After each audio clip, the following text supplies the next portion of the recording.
تو میری ماں نے مجھے دروازہ کھول کر باہر نکال دیا اور کچھ پیسے بھی دے دیے اور میں گھر سے نکل کر سیدھی محبوب کے پاس چلی گئی۔ میرے محبوب نے مجھ سے کورٹ میرج کی اور مجھے لے کر اپنے گاؤں چلا گیا، کیونکہ وہ میرے والد صاحب کی حیثیت کو جانتا تھا کہ اس حیثیت کے لوگ کبھی بھی اس پر ہاتھ نہیں ڈال سکتے۔ میرے والد صاحب بڑا بھائی جب گھر پہنچے تو انہیں میرے گھر سے چلے جانے کی اطلاع ملی۔ میرے یوں گھر سے بھاگ جانے کی وجہ سے ان کی نام نہاد غیرت، عزت اور اناج جاگ گئی۔ انہوں نے میری والدہ اور چھوٹی بہن کو ہی قتل کر دیا، جو میری ماں ہے، جس نے میری خاطر بچپن میں اپنا جسم جلا کر مجھے بچایا تھا۔ آج اسی ماں نے جان دے کر میری محبت کو بچا لیا تھا، مگر افسوس کہ اب کی بار میرا اٹھائے گئے قدم انتہائی غلط تھا، جس پر میں جب تک جیوں گی پچھتاتی رہوں گی۔ میری نام نہاد محبت کی خاطر میری ماں اور بہن کو بلی چڑھا دیا گیا، جبکہ میرے شوہر نے جب دل بھر کر میرے جسم سے کھیل لیا، میرے 2 بچے پیدا ہو گئے، اس نے بھی مجھے محبت کی بلی چڑھاتے ہوئے طلاق دے دی۔ اب میرے پاس کوئی حل نہیں تھا، میں جیسے تیسے کر کے کراچی پہنچی اور ایک فلاحی ادارے میں پناہ لے لی، جہاں میں خود آج بھی دن کو محنت مشقت کرتی ہوں اور اپنے بچوں کو فلاحی ادارے میں چھوڑ جاتی ہوں، شام کو واپس اپنے بچوں کے پاس آ جاتی ہوں۔ میں زندگی کے ایسے امتحان سے گزر رہی ہوں جس کے لیے یہ دنیا بھی جہنم ہے، اور شاید آنے والی دنیا بھی۔ آج مدر ڈے کے موقع پر میں ایک بار کی تصدیق کرتی ہوں کہ ماں اپنی اولاد کے لیے اپنی زندگی، اپنا جسم، اپنی ہستی، اپنا سب کچھ داؤ پر لگا دیتی ہے۔ رب کی اس مخلوق سے محبت اور نبی کریم صلی اللہ علیہ وآلہ وسلم کی ان کی امت سے محبت کے بعد ماں جتنی خالص محبت اور کوئی ہستی نہیں کر سکتی۔ میں اپنی کہانی کے ذریعے پیغام دینا چاہتی ہوں کہ ہر بیٹی اپنے والدین کے لیے رحمت بنے، کبھی بھی ان کے لیے تانا یا گالی نہ بنے۔ اور دوسرا یہ کہ غیر محرم کی محبت عذاب ہوتی ہے۔ میں عاطف منور اور میرے تعلق فیشن ڈیزائننگ کی دنیا سے تھا، اور پاکستان کے تقریباً تمام بڑے شہروں میں میری کمپنی کی آفس تھی۔ ہیڈ آفس کراچی میں تھا، میں زیادہ تر وہیں پر بیٹھتا تھا۔ میرے کراچی کے آفس میں ایک لڑکی انٹرنس کاؤنٹر پر بیٹھتی تھی، جو انتہائی خوبصورت اور باحجاب رہتی تھی۔ فیشن کی دنیا میں رہنے والے جانتے ہوں گے کہ ان کے لیے حجاب میں رہنا گالی کے مترادف ہوتا ہے، مگر اس بات میں کوئی شک نہیں کہ وہ لڑکی جب حجاب کر کے آتی تھی تو آفس میں آئی ہوئی بڑی بڑی ماڈلز کو بھی پیچھے چھوڑ دیتی تھی۔ میری شدید خواہش تھی کہ وہ یہ مذہب کا لبادہ چھوڑ کر فیشن کی دنیا میں قدم رکھے اور میرے کاروبار کو بڑھانے کے لیے ماڈلنگ کرے۔ میں نے اس کے لیے لاکھ کوششیں کی، مگر ناکام رہا۔ اس کا نام شمع نذیر تھا۔ میں نے باتوں باتوں میں اسے حجاب کرنے سے منع کیا۔ اس نے میری بات توجہ سے سنی، مگر اس پر عمل نہ کیا۔ میں نے کئی بار مختلف ہیلے بہانوں سے اسے بے پردہ رہنے کا کہا، اس کے حسن کی تعریف کی، مگر وہ باز نہ آئی۔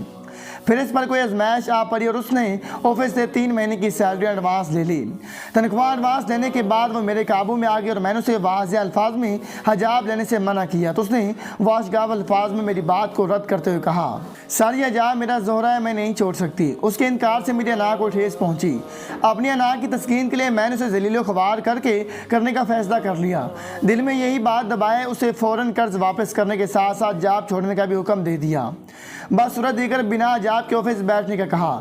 اس کے پاس اب میری بات ماننے کے سوا کوئی چارہ نہیں تھا، لہٰذا اس نے روتے ہوئے اپنے حجاب کو اتار کر بیگ میں رکھا اور ہچکیاں لیتے ہوئے، سر یہ میرا زہرہ تھا، آپ نے چھین لیا، اور بیگ کو چوم کر آنکھوں سے لگا لیا۔ اس کے الفاظ نے میرے دل میں کوئی خاص رحم پیدا نہ کیا، بلکہ اسے بے حجاب حالت میں ہر آنے جانے والے سے نظریں چراتے دیکھ کر میرے دل کو تسلی ہونے لگی۔ 3 ماہ وہ یوں ہی بے حجاب میرے دفتر آتی رہی۔ 3 ماہ بعد اس کے قرض کی رقم پوری ہو گئی تو اس نے جاب چھوڑ دی۔ میں بھی دنیا کے رنگینوں میں مگن تھا، میں نے بھی پلٹ کر اس پر توجہ نہ دی، یہاں تک کہ جب کراچی میں حالات خراب ہوئے تو میں اپنا کاروبار سمیٹ کر بما فیملی کینیڈا منتقل ہو گیا۔ یہاں پر دوبارہ سے کام شروع کر دیا۔ میں اس واقعے کو بھول گیا کہ میں نے کسی میراث زہرہ چھین لی تھی، یہاں تک کہ میری بیٹی جوان ہوئی، اس کے بال انتہائی خوبصورت تھے۔ میں اسے بھی ماڈلنگ کی دنیا میں لانا چاہتا تھا، مگر اچانک سے وہ کسی ایسے مرض کا شکار ہوئی کہ اس کے سارے بال جھڑ گئے۔ وہ اپنے بالوں کو واپس لانے کے لیے روتی، ویگ یا نقلی بالوں کا بھی استعمال نہ کرتی۔ جب اور کوئی صورت نہ نظر آئی تو آخر میں نے اسے ایک عبایا اور سکارف خرید کر دیا اور کہا، بیٹا حجاب میراث زہرہ ہے، آپ یہ پہن لیا کریں، اس سے آپ کے سارے عیب چھپ جائیں گے اور کسی کے آپ کو بالوں کے متعلق بھی پتہ نہیں چلے گا۔ میری بات سن کر میری بیٹی نے مجھ سے پوچھا تھا، بابا یہ حجاب کی زہرہ کی میراث ہے اور میں اسے کیوں پہنوں گی؟ میں اس میں گھٹن محسوس کروں گی، کبھی کھل کر نہیں جی سکوں گی۔ اپنی بیٹی کی بات سن کر مجھے پہلی بار احساس ہوا تھا کہ میں نے دولت، نفس کی خواہشات کے چکر میں اپنی اولاد کو مذہب سے کتنا دور کر دیا تھا۔ کہ پتہ ہی نہیں کہ اسلام کیا ہے، مسلمان کیا ہے۔ میں نے پھر اپنی بیٹی کو نبی آخر زمان حضرت محمد صلی اللہ علیہ وآلہ وسلم کی بیٹی کے لاکھ قصے سنائے، مثالیں دیں، مگر میری بیٹی پھر بھی حجاب کرنے پر راضی نہ ہوئی اور اسی وہم میں مبتلا ہو کر وہ ذہنی مریضہ بن گئی۔ دولت و حوث کے چکر میں اولاد کی تربیت سے اس قدر غافل میں تھا کہ آج میری بیٹی کو نبی کریم صلی اللہ علیہ وآلہ وسلم اور ان کی اولاد کا نہیں پتہ۔ میں کسی بھی طرح اپنی بیٹی کو سمجھا نہیں سکا کہ حضرت فاطمہ الزہرا رضی اللہ تعالیٰ عنہ کون تھیں، ان کا رتبہ کیا تھا۔ میری بیٹی مکمل ذہنی توازن کھو چکی ہے، کینیڈا کے پاگل خانے میں مقیم کہ اسے آج بھی دنیا بھر کی ماڈلز کے نام اور اعمال پتہ ہیں، مگر اسے خاتون جنت کے متعلق نہیں پتہ۔ اس میں بھی میری غلطی ہے۔ اپنی غلطی کو تو شاید اب کبھی میں نہیں سدھار سکتا، مگر میں نے تمام تر کاروبار سمیٹ کر پیسہ ایک اسلامک سینٹر کو دے دیا ہے تاکہ میری طرح دولت و حوث کے کسی اور پجاری کی اولاد اسلامی تعلیمات سے نہ واقف نہ رہے۔ میں اپنی کہانی میں خاص طور پر امیر ترین خاندانوں کو یہ نصیحت کرتا ہوں کہ کاروبار سے زیادہ اولاد پر توجہ دیں۔ روز محشر اولاد کی تربیت کا متعلق سوال ہوگا۔ میں نے فیشن کی دنیا سے رشتہ توڑ لیا ہے۔ میں نے ایک مجبور لڑکی سے زبردستی میراث زیورات چھین لی۔ آج نقدی نے میری اولاد سے میراث زیورات چھین لی ہے۔ میری لاکھ کوششوں کے باوجود بھی میرے بیوی بچے اسلام کی پیروی نہیں کرتے، یہاں تک کہ انہوں نے مجھ سے رشتہ توڑ لیا ہے۔ مگر میں اللہ تعالیٰ کی تدبیر کو سمجھ گیا ہوں۔ میں نے ایک مسجد میں مؤذن کے فرائض سنبھال لیے ہیں اور ہر وقت وہیں رہ کر اپنے پچھلے گناہوں کی معافی مانگتا رہتا ہوں۔ وہ سابق پولیس ملازم تھا جسے رشوت اور پولیس کے خفیہ آپریشن کی مخبری کے الزام میں ملازمت سے برطرف کر دیا گیا تھا۔ اس وقت فیصل آباد کی ٹیکسٹائل مل میں اچھی پوسٹ پر فائز تھا اور فیملی بھی اپنے ساتھ فیصل آباد لے گیا تھا، کیونکہ اس ادارے نے اسے اس قابل نہیں چھوڑا تھا کہ اپنے عزیز و اقارب کے سامنے سر اٹھا کر جی سکے۔ اس نے کہا تھا کہ سر میری خواہش بہت عجیب ہے۔ میں نے پوچھا کیا عجیب خواہش ہے تمہاری؟ اس نے بتایا کہ میرا نام حماد احمد ہے اور میں چاہتا ہوں کہ روز محشر اللہ کے روبرو جب میں پیش ہوں تو سرکار دو عالم صلی اللہ علیہ وآلہ وسلم کے سامنے اللہ تعالیٰ مجھ سے سوال کرے کہ بتاؤ تم نے میری مخلوق اور میرے پیارے نبی کریم صلی اللہ علیہ وآلہ وسلم کی امت کے لیے کیا کیا تو نے بتاؤ۔ میرا سینئر آفیسر اپنے اعلیٰ افسران کی خوشنودی کے لیے تقریباً بے گناہ نوجوان کو پکڑ کر لایا تھا اور میرے حوالے کرتے حکم دیا تھا کہ صبح جب میں آؤں تو یہ شخص نہ بیٹھنے کے قابل ہو، نہ پینوں پر کھڑا ہونے کے قابل ہو، نہ ہی پیٹھ کے بل لیٹ سکے۔ اسے میرے سامنے اس حالت میں پیش کیا جائے کہ یہ گھٹنوں کے بل کھڑا ہو۔ میں نے نئی پولیس فورس جوائن کی تھی، لہٰذا میرے دل میں خوف خدا باقی تھا۔ میں نے نوجوان سے تنہائی میں اس کا جرم پوچھا تو اس نے بتایا کہ ایک پولیس آفیسر کا ماموں زاد بھائی میری بہن کے ساتھ دست درازی کر رہا تھا۔ میرے منع کرنے پر بھی باز نہیں آیا تو میں نے اسے بازو سے پکڑ کر روکا۔ اپنی بہن کی عزت کی حفاظت کر کے ابھی گھر پہنچے ہی تھا کہ قانون کے رکھوالے اس پولیس آفیسر کے ماموں زاد کے ہمراہ میرے دروازے پر پہنچ گئے، مجھے پکڑ کر گاڑی میں بٹھایا اور جس لڑکے کو میں نے اپنی بہن کے ساتھ بدتمیزی کرنے سے منع کیا تھا اسی لڑکے نے مجھے طاقت جتاتے ہوئے کہا کہ اب تیری بہن ہی تجھے چھڑا کر لائے گی۔ مگر مجھے خوش کرنے کے بعد اتنی بات کرنے کے بعد وہ لڑکا رونے لگا تو میں نے اسے دلاسا دیا، موٹر سائیکل پر بٹھایا، اس کے گھر پہنچایا جہاں اس کی بوڑھی ماں اور جوان بہن اس کی منتظر تھیں، اور کہا کہ تم راتوں رات ان کو لے کر کسی دور پار کے عزیز کے پاس چلے جاؤ جہاں کسی کو تمہارا علم نہ ہو۔ ساتھ ہی جیب میں موجود رقم ان کے ہاتھ پر رکھی اور واپس تھانے میں پہنچ گیا۔ میں نے سب کچھ اس وجہ سے کیا کیونکہ مجھے پتہ تھا نہ تو اس لڑکے کو قانونی طور پر گرفتار کیا گیا تھا، نہ ہی کسی ریکارڈ میں تھا، لہٰذا جو ہی صبح میرے سینئر نے آ کر مجھ سے لڑکے کے متعلق پوچھا تو میں نے بتا دیا کہ لڑکا بے گناہ تھا، میں نے چھوڑ دیا۔